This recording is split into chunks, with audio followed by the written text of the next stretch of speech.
Hello အားလုံးပဲမင်္ဂလာပါရှင်ဒီနေ့ကတော့ဒီချက်ကနေပြီးတော့ speak နဲ့ talk ကိုဘယ်လိုနေရာမှာသုံးလဲဆိုတာကိုရှင်းပြပေးပါမယ်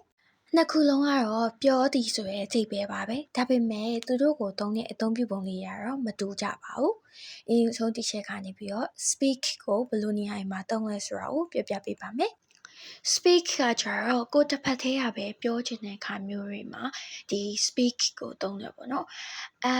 အထင်ရှားဆုံးကတော့ဒီ share ဘာသာစကားတွေပြောတဲ့အခါမျိုးမှာလည်း speak ကိုပဲသုံးကြပါတယ် example ဆိုလို့ချင်းတော့ I can speak English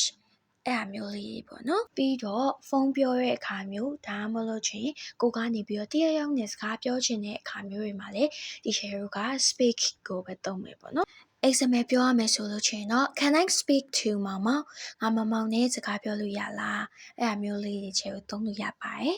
နောက်တစ်ချက်ကကြတော့ကိုကဟောပြောပွဲတွေလုပ်တဲ့အခါမျိုးလူကြီးသူမတွေကိုတဲ့အထက်ရရှိတွေအဲ့လိုမျိုးတွေနဲ့ share က formal ကြကြလေးပြောရမယ့်အခါမျိုးမှာဆိုလို့ချင်းလဲ speak ကိုသုံးပါတယ်ကဲဒီလောက်ဆိုရင်တော့ speak ရဲ့အသုံးလေးတွေကိုသိသွားမယ်လို့မျှော်လင့်ပါတယ်ဒါဆိုရင်တော့ talk ကိုသွားရအောင်နော် talk ကကြတော့ share ပေါ့နော် informal ကြတဲ့တငယ်ချင်းချင်းတွေအဲ့လိုမျိုးစကားပြောတဲ့အခါမျိုးတွေမှာ share ကိုသုံးတယ်ဒါပေမဲ့သူကအပြန်အလှန်ပြောတာပေါ့နော် speak လိုမျိုးကိုတယောက်တည်းရမယ်ပြောတာမျိုးမဟုတ်ဘဲနဲ့တယောက်နဲ့တယောက်အပြန်အလှန်စကားပြောတဲ့အားမျိုးပေါ့နော် example အနေနဲ့ပြောရမယ်ဆိုရင် we talk for an hour ဒီ share တနိုင်လောက်ကြာအောင်စကားပြောကြရဲစကားပြောခဲ့ကြရဲပေါ့အဲ့လိုပုံစံမျိုးတွေမှာသုံးပါတယ်နောက်ပြီးတော့ teacher ကို talk ရဲ့နောက်မှာနားဟန်သူပါလာလို့ချင်းအမြဲတမ်း to ဒါမှမဟုတ်ချင်း with